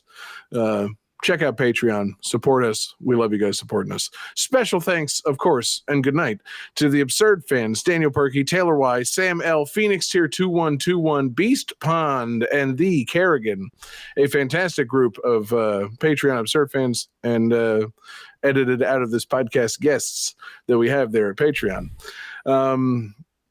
Want to give a thank you to our requesters tonight. Johnny took 2 requests. What a man he is. 2 in the Johnny. bank.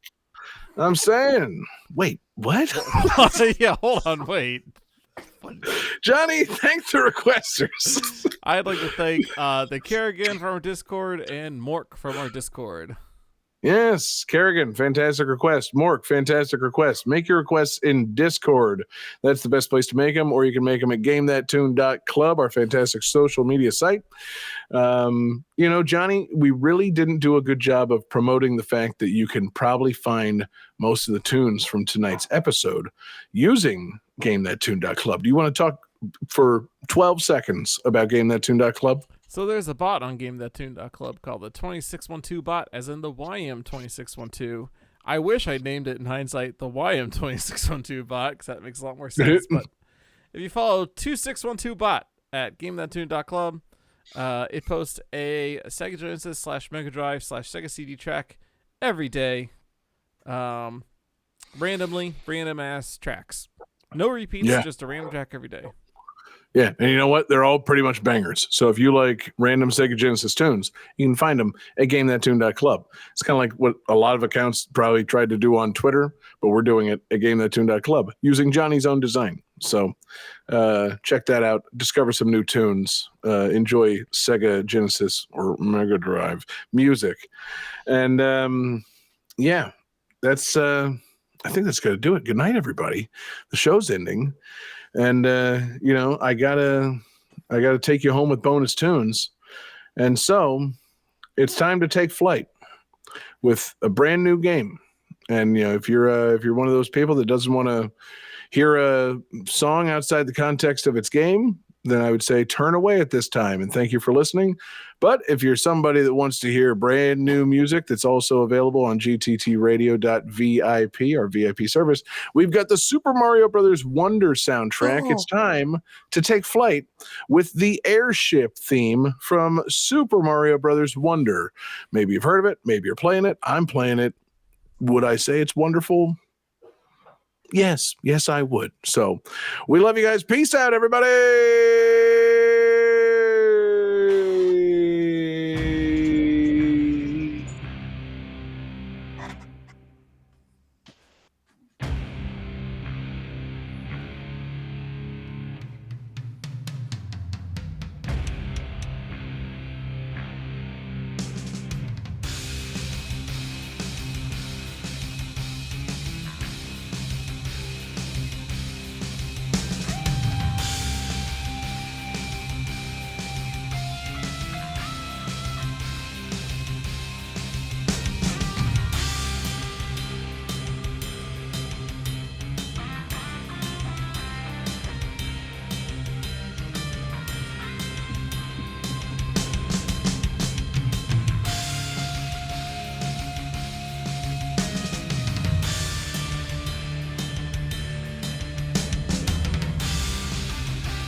Ugh. Oh, here comes the mouthful. Disney's Magical Quest 2, The Great Circus Mystery, starring Mickey and Minnie, is copyright 1994, Capcom Company Limited. Virtua Fighter 2 is copyright 1996, Sega Games Company Limited. Aerobiz Supersonic is copyright 1994, Koei Company Limited. Battlemania Daijinju is copyright 1993, Vic Tokai. Elemental Master is copyright 1993, Technosoft. Phantom 2040 is copyright 1995, Viacom New Media.